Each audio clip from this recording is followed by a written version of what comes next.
नमस्कार। प्रादेशिक समाचार के साथ मैं पूनम किरकिट्टा। पहले मुख्य समाचार। केंद्रीय वित्त मंत्री निर्मला सीतारमण ने 15 सूत्री कार्यक्रम का किया ऐलान। एमएसएमई सेक्टर को बिना गारंटी दिया जाएगा 3 लाख करोड़ रुपए कर्ज। खाद्य आपूर्ति मंत्री रामेश्वर उरांव ने चतरा में विभागीय अधिकारियों के साथ की बैठक। प्रधानमंत्री द्वारा घोषित 20 लाख करोड़ रुपए के पैकेज की सराहना की। आज भी प्रवासी कामगारों को लेकर झारखंड पहुंची 4 स्पेशल ट्रेन। घर पहुंचने पर लोगों में दिखी खुशी। और केंद्रीय मंत्री अर्जुन मुंडा ने आदिवासी उत्पादों को वैश्विक आपूर्ति श्रृंखला से जोड़ने पर दिया बल। और अब समाचार विस्तार से। केंद्रीय वित्त मंत्री निर्मला सीतारमण ने कहा है कि प्रधानमंत्री द्वारा कल घोषित 20 लाख करोड़ रुपए के पैकेज से आर्थिक विकास को बढ़ावा मिलेगा और आत्मनिर्भर भारत के निर्माण में मदद मिलेगी।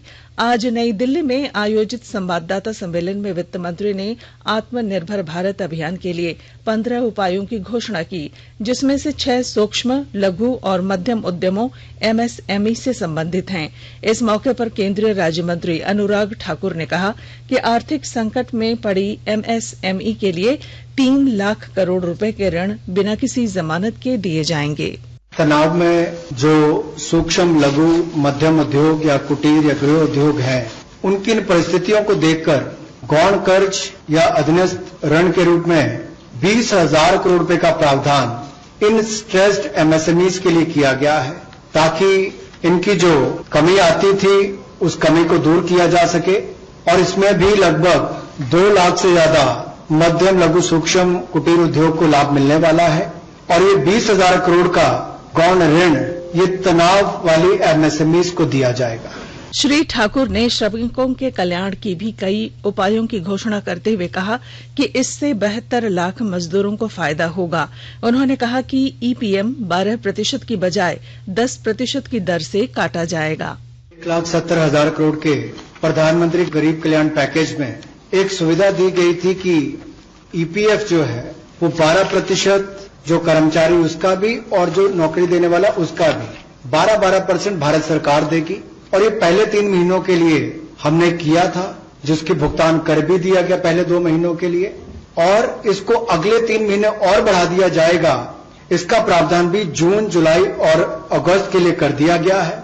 3,67,000 ऐसी संस्थाओं के 72,22,000 ऐसे कर्मचारियों को इसका लाभ मिलेगा और ये कुल मिलाकर 2,500 करोड़ के लगभग का लाभ इनको मिलेगा। केंद्रीय मंत्री अर्जुन मुंडा ने प्रधानमंत्री नरेंद्र मोदी के आत्मनिर्भर भारत अभियान के लिए 20 लाख करोड़ रुपए के विशेष आर्थिक पैकेज के अंतर्गत कई वित्तीय सुधार सहित अनेकों पैकेज की घोषणा के लिए वित्त मंत्री निर्मला सीतारमण और उनकी पूरी टीम को शुभकामनाएं दी हैं। श्री मुंडा ने आज पैकेज की घोषणा के बाद अपनी प्रतिक्रिया में कहा कि एमएसएमई को नए रूपों में परिभाषित करने, 50,000 करोड़ के फंड का निर्माण करना, अधीनस्थ ऋण प्रदान करना, अनेकों वित्तीय सुधार करना, आपातकालीन ऋण प्रावधान, अधूरी परियोजनाओं को पूरा करने के लिए अचल संपत्ति की सहायता करना, सभी के परिणाम स्वरूप अर्थव्यवस्था, रोजगार सृजन और निवेश का पुनरुद्धार होगा। प्रधानमंत्री नरेंद्र मोदी द्वारा 20 लाख करोड़ रुपए के आर्थिक पैकेज की घोषणा पर व्यवसायी जगत की ओर से भी प्रसन्नता जाहिर की गई है। राज्य के प्रतिष्ठित व्यवसायी और सलूजा गोल्ड के प्रबंध निदेशक अमरजीत सिंह सलूजा और गिरिडीह चैंबर ऑफ कॉमर्स के अध्यक्ष निर्मला झुनझुनवाला ने इस पैकेज के लिए केंद्र सरकार के प्रति आभार व्यक्त किया है। मैं निर्मला झुनझुनवाला, गिरिडीह जिला चैंबर ऑफ कॉमर्स का अध्यक्ष, माननीय प्रधानमंत्री जी द्वारा कल देश के लिए 20 लाख करोड़ रुपए के आर्थिक पैकेज की घोषणा की हार्दिक सराहना करता हूं। प्रधानमंत्री जी को सारी व्यवस्था को पटरी पर लाने के लिए और भी राहत पैकेज की घोषणा करनी पड़ेगी और मैं उम्मीद करता हूं कि माननीय प्रधानमंत्री जी हमारे देश को जो है आगे बढ़ाने के लिए निश्चय ही समय पर उचित कदम लेंगे। मैं Amarjeet Singh Saluja, chairman Saluja steel and power private limited, covid के चलते काफी नुकसान का सामना करना पड़ रहा है। सभी उद्योग धंधे बुरी तरह से प्रभावित हुए हैं, लेकिन कल हमारे माननीय प्रधानमंत्री महोदय जी ने जो 20 लाख करोड़ का महा पैकेज का जो ऐलान किया है, इसका हम लोग हार्दिक स्वागत करते हैं। राज्य के वित्त मंत्री डॉक्टर रामेश्वर उरांव ने कहा है कि झारखंड में लॉकडाउन को लेकर केंद्र सरकार के गाइडलाइन का अनुपालन होगा। उन्होंने कहा कि लॉकडाउन के दौरान जीवन के साथ साथ जीविका का भी ध्यान रखना जरूरी है। जब तक जीविका और जीवन में संतुलन नहीं होगा तब तक अर्थव्यवस्था संतुलित नहीं रह सकती। वित्त सह खाद्य आपूर्ति मंत्री आज चतरा में अधिकारियों के साथ बैठक करने के बाद पत्रकारों से बातचीत कर रहे थे। उन्होंने कहा कि कोरोना वायरस संक्रमण के फैलाव पर अंकुश लगाने के लिए झारखंड वापस लौट रहे प्रवासी कामगारों और अन्य नागरिकों पर नजर रखनी जरूरी है। डॉक्टर उरांव ने प्रधानमंत्री नरेंद्र मोदी द्वारा घोषित राहत पैकेज की सराहना की। 10 लाख लोगों को नए सिरे से कार्ड बनाएंगे। राज्य सरकार उनको 1 रुपए केजी के हिसाब से चावल देगी 10 लाख लोगों को, लेकिन 20 लाख का पैकेट गरीबों को, मजदूरों को, किसानों को, छोटे व्यापारियों को, खोमचा वालों को, चाय दुकान वाले को आर्थिक मदद पहुंचाई है। नॉन पीडीएस लोगों को जिनकी संख्या यहाँ पर लगभग 22,000 है, उनको 15,000 को अनाज दे दिया गया है, लेकिन 7,000 अभी भी बाकी है कि 3-4 दिन के अंदर इस 7,000 लोगों के लिए अनाज बांट दिया जाए। देश में वैश्विक महामारी कोरोना वायरस का संक्रमण तेजी से फैल रहा है और पिछले 24 घंटों में कोरोना संक्रमण के 3,525 नए मामले सामने आने के बाद संक्रमितों की संख्या 74,281 हो गई है तथा इस दौरान 122 लोगों की मौत भी हुई है और इससे मरने वालों का आंकड़ा 2,415 पर पहुंच गया है। हजारीबाग जिले में प्रवासी मजदूरों को स्वास्थ्य सुविधाएं उपलब्ध कराने के लिए तैयारियां की जा रही हैं। एक रिपोर्ट। उपायुक्त डॉक्टर भुवनेश प्रताप सिंह ने बताया कि जिले में करीब 250 से अधिक क्वारंटीन सेंटर बनाए गए हैं। प्रत्येक पंचायत भवन को इसके लिए तैयार किया गया है। इसके अलावा प्रखंड स्तर पर भी क्वारंटीन सेंटर चल रहा है। रेड जोन से आने वाले प्रवासी मजदूरों को क्वारंटीन सेंटर में रखा जाएगा। जिले में करीब 50,000 से अधिक प्रवासी मजदूर पहुंचने वाले हैं। करीब 17,000 से अधिक लोग रेड जोन से आने वाले हैं। ऐसे में कोरोना संक्रमण रोकने की चुनौती महत्वपूर्ण है। जिला में करीब 300 से अधिक बेड संक्रमितों की इलाज के लिए तैयार किया गया है। शार्दुल कुमार, आकाशवाणी समाचार, हजारीबाग। केंद्रीय गृह मंत्रालय ने फैसला किया है कि अब केंद्रीय सशस्त्र पुलिस बल सीएपीएफ की सभी कैंटीन में केवल स्वदेशी उत्पाद ही बेचे जाएंगे। केंद्रीय गृह मंत्री अमित शाह ने ट्विटर पर कहा कि ये फैसला देश भर में सीएपीएफ की सभी कैंटीन में 1 जून 2020 से लागू होगा। इसके तहत लगभग 28 अरब रुपए के सामान की खरीद की जाएगी। श्री शाह ने कहा कि सीएपीएफ के लगभग 10 लाख कर्मियों के 50 लाख परिजन स्वदेशी उत्पादों का उपयोग करेंगे। गृह मंत्री ने सभी नागरिकों से स्वदेशी उत्पादों का उपयोग करने और देश को आत्मनिर्भर बनाने की अपील की। उन्होंने कहा कि यह पीछे रहने का नहीं बल्कि संकट को अवसर में बदलने का समय है। आकाशवाणी के ताजा तरीन समाचारों के लिए आप हमारी वेबसाइट newsonair.com पर लॉग ऑन कर सकते हैं। ताजा समाचार ट्विटर @AIR News Alerts और Facebook page all India radio news पर भी उपलब्ध हैं। आप प्रादेशिक समाचार एकांश के ट्विटर अकाउंट @AIR News_रांची और Facebook page AIR News Ranchi के अलावा YouTube channel regional news unit Ranchi पर भी हमारे बुलेटिन सुन सकते हैं। प्रादेशिक समाचार आप आकाशवाणी रांची से सुन रहे हैं। लॉकडाउन में देश के विभिन्न हिस्सों में फंसे प्रवासी कामगारों, विद्यार्थियों और अन्य नागरिकों का श्रमिक स्पेशल ट्रेन से झारखंड वापस लौटने का सिलसिला निरंतर जारी है। इस क्रम में करीब 1,500 प्रवासी मजदूरों को चेन्नई से लेकर श्रमिक स्पेशल ट्रेन आज हटिया स्टेशन पहुंची।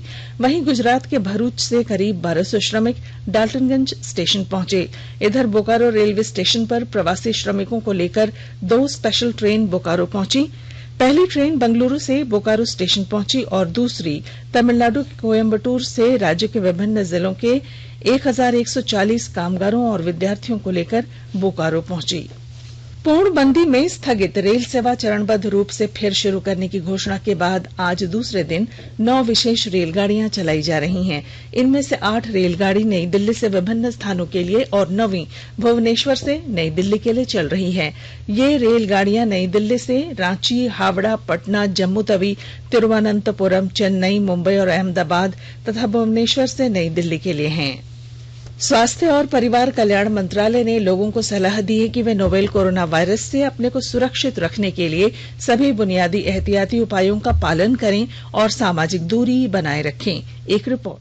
सरकार ने कहा है कि आवश्यक वस्तुओं की पर्याप्त आपूर्ति जारी है और लोगों को चिंता करने की कोई जरूरत नहीं है। लोगों को सलाह दी जाती है कि वे आवश्यक वस्तुओं और चिकित्सा सामानों की खरीदारी करते समय धैर्य रखें और शांत रहें। आवश्यक वस्तुओं को खरीदने के लिए बार बार बाहर निकलने से बचें। साथ ही लोगों से हाथ मिलाने और गले लगने से भी बचना चाहिए। बाजार, मेडिकल स्टोर और अस्पतालों में लोग कम से कम 1 मीटर की दूरी बनाए रखें। घर पर गैर जरूरी सामाजिक समारोह से बचा जाना चाहिए और घर पर मेहमानों को नहीं बुलाना चाहिए। लोगों को अपनी आंख, नाक और मुंह छूने से बचना चाहिए और लगातार हाथ साफ करते रहना चाहिए। हाथ को दोनों तरफ से कम 20 सेकंड तक रगड़कर धोना चाहिए।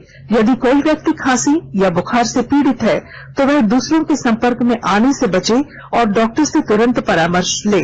स्वास्थ्य मंत्रालय ने कोरोना वायरस के बारे में जानकारी के लिए एक टोल फ्री नंबर 1075 जारी किया है। इधर राज्य सरकार की ओर से भी कई दिशा निर्देश जारी किए गए हैं। इस सिलसिले में सरकार ने हेल्पलाइन नंबर 181 जारी किया है। सरकार ने कहा है कि कोरोना वायरस से संदिग्ध तौर पर संक्रमित कोई व्यक्ति पाया जाता है तो इसकी सूचना 0651 जो रांची का कोड है और टेलीफोन नंबर 2261-000 तथा 2261-002 के अलावा फैक्स नंबर 2261-856 और मोबाइल नंबर 9955837428 पर दी जा सकती है। आकाशवाणी रांची भी आपसे अपील करता है कि कोविड-19 के संक्रमण से बचने और अन्य लोगों को सुरक्षित रखने के लिए कृपया घर पर ही रहें और सरकारी दिशा निर्देशों का पालन करें। केंद्रीय जनजातीय मामलों के मंत्री अर्जुन मुंडा ने आदिवासी उत्पादों को वैश्विक आपूर्ति श्रृंखला से जोड़ने पर बल देते हुए कहा है कि इससे जनजातीय लोगों के जीवन स्तर में सुधार आएगा और युवाओं को स्थानीय स्तर पर रोजगार उपलब्ध होगा। श्री मुंडा ने आदिवासी समाज की कल्याणकारी योजनाओं के क्रियान्वयन की समीक्षा करते हुए कहा कि वन उपज की खरीद प्राथमिकता से की जानी चाहिए और उनके मूल्यवर्धन पर जोर दिया जाना चाहिए। यह समीक्षा बैठक कल देर शाम वीडियो कॉन्फ्रेंसिंग के जरिए आयोजित की गई। इसमें कई राज्यों के मुख्यमंत्रियों और उप मुख्यमंत्रियों, जनजातीय मामलों के मंत्रियों से संबंधित एजेंसियों के अधिकारी और मंत्रालय के वरिष्ठ अधिकारियों ने हिस्सा लिया। सरकार ये सुनिश्चित करने का प्रयास कर रही है कि जनजातीय लोगों को उनके उत्पादों के लिए सही मूल्य प्राप्त हो। राज्य सरकार ने प्रतिबंधित पान मसाला के स्टॉक को दूसरे राज्यों में भेजने के लिए 31 मई तक छूट प्रदान की है। स्वास्थ्य विभाग के प्रधान सचिव सह खाद्य संरक्षा आयुक्त डॉक्टर नितिन मदन कुलकर्णी द्वारा जारी एक आदेश के तहत पान मसाला के थोक विक्रेता और व्यापारियों को अपने गोदामों में बचे हुए माल को झारखंड राज्य की सीमा से बाहर भेजने के लिए करीब 2 हफ्ते की छूट दी गई है। यह छूट 31 मई तक जारी रहेगी। और अब संक्षिप्त खबरें। केंद्रीय जांच ब्यूरो सीबीआई ने धनबाद में Bharat coking coal limited BCCL के एक कर्मचारी को रिश्वत लेते रंगे हाथों गिरफ्तार किया। जामताड़ा जिले के करमाटांड़ थाना क्षेत्र के अंतर्गत झिलवा गांव से पुलिस 3 साइबर अपराधियों को गिरफ्तार करने में सफल रही। सिमडेगा जिले में उप विकास आयुक्त अमरेंद्र कुमार सिन्हा ने बताया कि लॉकडाउन की अवधि में कम राशन देने के आरोपी राशन डीलरों से अब तक 2,390,000 रुपए जुर्माने के तौर पर वसूले गए। उन्होंने बताया कि 2 राशन डीलर के लाइसेंस रद्द भी कर दिए गए हैं। इधर चतरा जिले के सदर थाना क्षेत्र में एक आदिम जनजाति के युवक ने फांसी लगाकर आत्महत्या कर ली। और अब बुलेटिन के आखिर में मुख्य समाचार एक बार फिर। केंद्रीय वित्त मंत्री निर्मला सीतारमण ने 15 सूत्री कार्यक्रम का किया ऐलान। एमएसएमई सेक्टर को बिना गारंटी दिया जाएगा 3 लाख करोड़ रुपए का कर्ज। खाद्य आपूर्ति मंत्री रामेश्वर उरांव ने चतरा में विभागीय अधिकारियों के साथ की बैठक। प्रधानमंत्री द्वारा घोषित 20 लाख करोड़ रुपए के पैकेज की सराहना की। आज भी प्रवासी कामगारों को लेकर झारखंड पहुंची 4 स्पेशल ट्रेन। घर पहुंचने पर लोगों में दिखी खुशी। और केंद्रीय मंत्री अर्जुन मुंडा ने आदिवासी उत्पादों को वैश्विक आपूर्ति श्रृंखला से जोड़ने पर दिया बल। और इसके साथ ही आकाशवाणी रांची से प्रादेशिक समाचार का ये बुलेटिन समाप्त हुआ। नमस्कार।